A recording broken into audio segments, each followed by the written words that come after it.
foi tudo um processo, assim, e vem muito ligado aos sonhos que eu tinha na minha vida, né?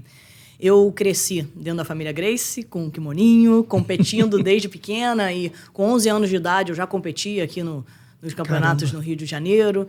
E gostei da sensação da vitória. Sim. Falei, é isso que eu vou fazer pro resto da minha vida. Porém, mulher na família Gracie, né? Eles não incentivavam em nada. Eles achavam que realmente só os homens poderiam seguir nesse caminho. E realmente não era incentivado. Era assim, não é para mulher, é só para os homens. Caramba. E nesse cenário, minha mãe chegou à faixa azul e teve que parar de fazer jiu-jitsu. Sério? Ela teve que parar porque falaram assim, não quero mais que você faça, tem muito homem lá naquele lugar e tal. Realmente era um ambiente muito vou falar ruim, assim, mas era um ambiente que não era acolhedor para as mulheres, né? Sim. As mulheres não se sentiam confortáveis. Sim. As que estavam lá realmente queriam mesmo treinar jiu-jitsu. Você tinha que passar por cima de muitas coisas para estar ali naquele espaço. E aí, quando minha mãe parou, eu me vi numa situação, faixa amarela. Falei, ué, mãe, mas eu tenho que parar também porque eu sou mulher? Ela, não, minha filha, pode continuar, porque eles achavam que era coisa de brincadeira, de criança ainda. Sim. E eu segui nesse caminho, competi minha vida inteira, né? Desde a faixa amarela, todas as faixas, faixa preta, tenho diversos campeonatos mundiais. Só que, ao mesmo tempo, dentro desse cenário, eu pensava sempre muito dentro da caixinha do jiu-jitsu, né? O que é a caixinha do jiu-jitsu? Para você ser bem-sucedida, você é campeã, e aí depois você forma seus campeões, e assim vai seguindo nesse ciclo. Só que quando eu me aposentei do jiu-jitsu e fui trabalhar na televisão, fui trabalhar no Sport TV, na Globo, trabalhei durante 7 anos lá dentro. E comecei a perceber, a dificuldade que eu tinha em colocar matérias sobre o jiu-jitsu, em falar de jiu-jitsu ali. Era sempre assim, mas, cara, não, vamos pensar. Vamos ver. Não sei o quê. Aí botavam na gaveta. Então, assim, para eu emplacar uma matéria era uma dificuldade enorme. Caramba. E eu lembro de uma coisa que me marcou, foi que eu cheguei na redação um dia para trabalhar e tinham, sei lá, umas 300 pessoas, todo mundo no computador, não sei o quê. Eu falei, bom, se um dia eu tiver um espaço de jiu-jitsu, quantas pessoas daqui eu vou conseguir levar para treinar? Aí eu parei para pensar e vi 2, 3, de 300. Aí eu comecei a mudar minha chave. Eu falei, opa, peraí, eu não posso focar somente na parte de competição. A parte de competição é muito legal, eu competi a minha vida inteira, aprendi demais, mas não é para todo mundo. Perfeito. Você tem um percentual... Que é menor do que... Que é muito pequeno, que chega a 3, 4% do público de jiu-jitsu que compete. Sim. O resto quer aprender jiu-jitsu, mas não se identifica com os espaços, não consegue aprender jiu-jitsu, chega lá, vai se machucar. Uma pessoa mais velha não quer treinar com os competidores atuais. Tem medo, então, assim, né? E um medo real, porque elas se machucam, sim, muitas vezes, né? Então, sim, assim, você tem que ter o treino diferente para cada um, para cada perfil. Se você vai competir, o teu treino é de competição é esse treino. Não pode misturar com a pessoa que treina com hobby, com uma pessoa que veio para aprender e você já joga ali naquela cova dos leões, sim, pessoa sem ferramenta nenhuma e começa a treinar já naquele rola mais puxado. Então, nesse entendimento dessa virada de chave, eu comecei a pesquisar lugares que não tivessem esse foco, né, 100% na competição. Então, eu fui para a Academia dos Irmãos Valente, em Miami, onde eu via assim, que era muito legal, que me chamava a atenção quando eu olhava. Eu via pessoas assim que eu nunca imaginava que fossem colocar o kimono fazendo jiu-jitsu. Então, você tem lá Gisele Bündchen, você tem vários modelos, você tem pessoas CEOs de várias empresas treinando. Eu falei, como que eles conseguem fazer isso? E sem falar em competição, né? E sem falar em competição. Como que eles conseguem ter esse ambiente tão bacana? Só que eu via só por foto, por vídeo. Eu liguei para o Pedro e falei, Pedro, eu quero ir aí, conhecer. Quero entender o que vocês fazem. E eu entendi que a cultura deles era muito forte. A cultura de todos os detalhes, você pensar no respeito com as pessoas. Não tem piadinha, não tem eu querer te diminuir porque eu ganho de você. Perfeito. Não tem, o campeão é o líder da academia, ele chega lá, ele é o pavãozão que ele chega, e aí, de repente, quando ele começa a ganhar do professor, ele começa a diminuir o professor, aí abre uma academia do lado e leva todo mundo para aquela academia. Então, eu comecei a entender um outro cenário, falei, opa, peraí, isso é muito legal. E é o que eu estou me identificando hoje. Né? E aí eu comecei a trazer toda essa percepção para montar o meu espaço de jiu-jitsu. Eu vi outros espaços também, a Academia do Hiron e do Renner, né? Gracie University, que eles fazem um trabalho fantástico. Sim. E vi o trabalho com criança, com mulheres, eles trazendo um olhar do jiu-jitsu que eu não tinha. Eu só tinha o olhar da competição. Eu era limitada a ensinar e a treinar para competir. E aí isso me limitava demais para o número de alunos que eu queria atingir. mulheres, amigas minhas, eu nunca consegui levar para academia por mais de, sei lá, um mês. É porque a cultura do ambiente de competição espanta essas pessoas, Espanta totalmente. Então, assim, você tem que saber qual é a cultura que você quer ter dentro do seu espaço. E quando eu entendi isso, eu fiz um treinamento intensivo e faço o treinamento intensivo com os nossos professores, porque eles vêm dessa cultura. E aí você tem que falar, olha só, vamos lá. Aqui é assim, você não vai ficar botando apelido, você não vai botar para baixo o cara que não tem tanta habilidade ou a menina que ainda precisa de mais ferramentas para estar num sparring e ficar forçando. E aí, não vai treinar, não? Ah, pô, hoje, hein? Pô, você não é de nada, hein? Pô, bateu, caramba, bateu pra mulher. É sempre uma piadinha, uma coisinha que, sem perceber, você está excluindo as pessoas daquele ambiente. Fato.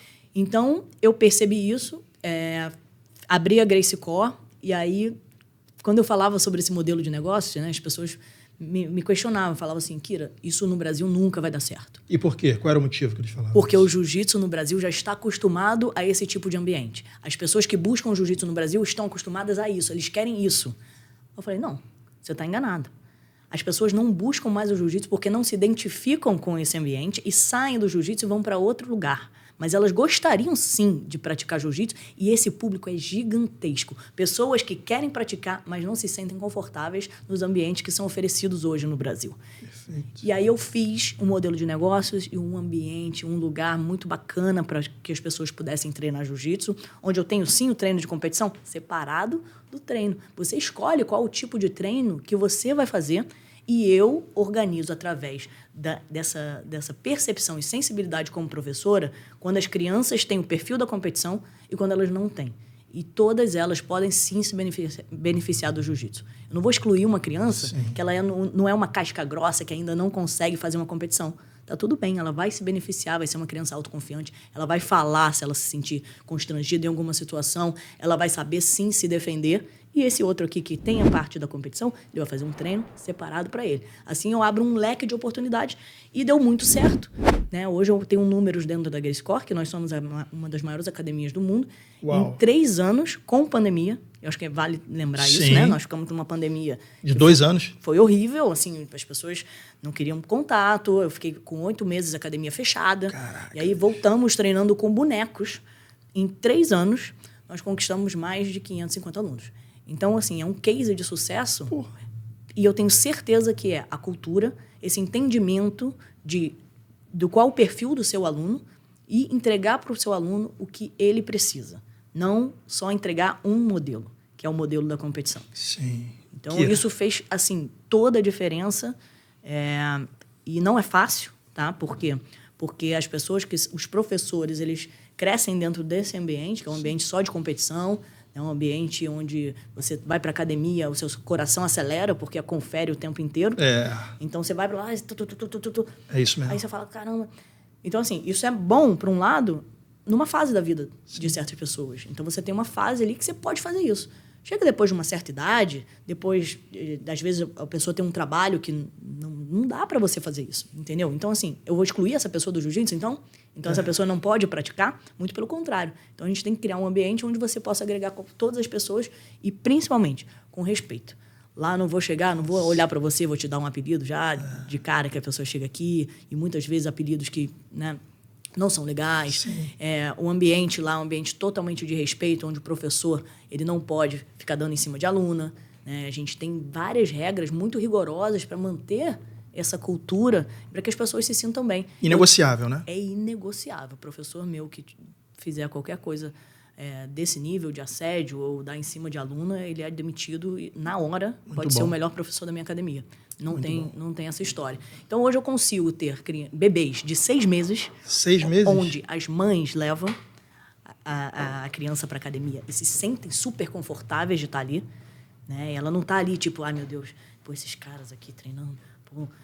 Ela não se sente acuada, ela se sente bem, ela se sente confortável. Aí ela pensa em quê? Vou treinar também, aproveitar que o meu bebê está aqui. Eu vou fazer uma aula aqui. Eu faço muito isso. A aula... Você bebê de 6 meses treinando? 6 meses nós fazemos as aulas de jiu-jitsu, que é o Baby Jitsu. Que irado! É muito legal esse programa, que eu desenvolvi esse programa por causa dos meus filhos. Então, assim, eu dentro de casa, dentro da família, Gracie, a gente brincava de jiu-jitsu sempre. Sempre que vinha um bebezinho, botava o kimono, ficava brincando. E eu fiz o mesmo com os meus filhos. Só que eu comecei a trazer uma realidade de estudar demais sobre isso. Psicomotricidade, psicologia positiva, o que o bebê precisa em cada fase do desenvolvimento, não só o desenvolvimento motor, cognitivo, já trabalhando ferramentas de inteligência emocional. E aí eu trouxe pessoas, né, capacitadas para poder formar o meu time e formar a metodologia. A gente organizou essa metodologia, né, que são 4 aulas, mês a mês, com tudo que a criança precisa se desenvolver. E a gente usa o jiu-jitsu lá dentro. Caramba! Então, assim, é sensacional essa conexão da criança com você. E você gira, e você rola, e você bota no pé. Eu faço isso com meus filhos, assim, eles ficam loucos, eles não querem parar. Eles falam, mãe, eu quero treinar jiu-jitsu, quero treinar jiu-jitsu. Aí você bota no pezinho, e aí só para trazer uma percepção para você. Você bota no pezinho a criança ali, na barriguinha, e desce. Ela sente o quê? Frio na barriga. Aí você vê que a criança, ela começa a trabalhar o quê? A coragem, a inteligência emocional. Porque no começo ela não vai estar tão confortável. Você vai devagar, nunca forçando a criança a fazer nada que ela não queira. Aí você vai forçando, vai indo devagar, vai treinando. Quando você vê, a criança já começa a abrir o bracinho. Ela já começa a se testar mais. Que irado. E isso tudo, você vai trabalhando confiança. Eu vou, muito bem, campeão. É isso. E o olhinho brilha. E aí você vai vendo esse desenvolvimento. Você está plantando ali já a semente da autoconfiança para eles colherem lá na frente. E a autoconfiança é para tudo na vida. Sim. Então, assim, esse programa Baby Jiu-Jitsu, ele trabalha as ferramentas necessárias para essa criança se desenvolver e seguir em qualquer esporte, em tudo na vida. E tem conversão de mãe que passa a treinar? Muitas mães que levam os bebês passam a treinar e aproveitam esse momento, porque nós temos a oportunidade de ter 7 aulas simultâneas na Gracie Corp. Então, eu fiz um tatame, né? Nós temos 2 andares.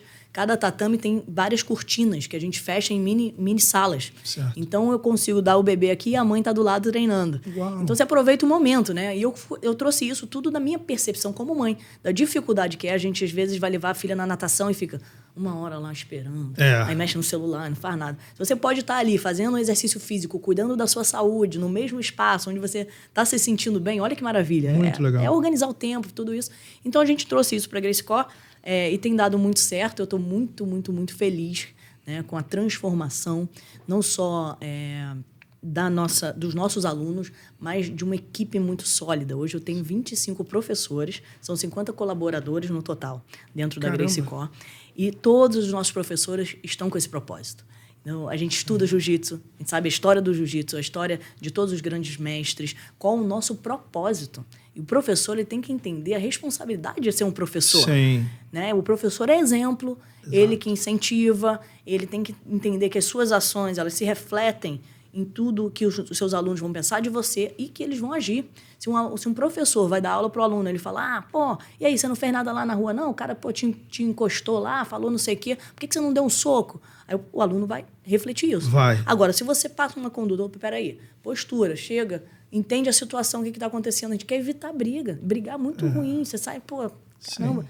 Mas você tem que estar preparado também para se defender. Você não pode se sentir indefeso. Você não pode se sentir indefeso, porque isso aí faz você automaticamente passar essa mensagem para essa pessoa que é o agressor, uma pessoa que não tem controle emocional, está descontrolada. A gente não sabe quem a gente vai encontrar na nossa vida, né? Verdade. Você não sabe. Então, você tem que estar preparado para essas situações. Então, a postura, olhar, falando nos olhos e saber se defender é fundamental. Agora, buscar briga não é o que eu incentivo. Obrigado por ter assistido a esse corte. Caso você também queira viver de YouTube e ganhar até $3.000 no seu primeiro mês remunerado, não deixe de clicar no primeiro link na descrição desse vídeo. Caso queira assistir ao episódio completo, o segundo link na descrição desse vídeo é o link direto para o vídeo no YouTube. E caso você queira ouvir no seu celular, através da comunidade do Hotmart, em segundo plano, exatamente como funciona o Spotify, por R$ 3,99 na comunidade Connect no Hotmart, você ouve a todos os episódios no seu celular. Abraço!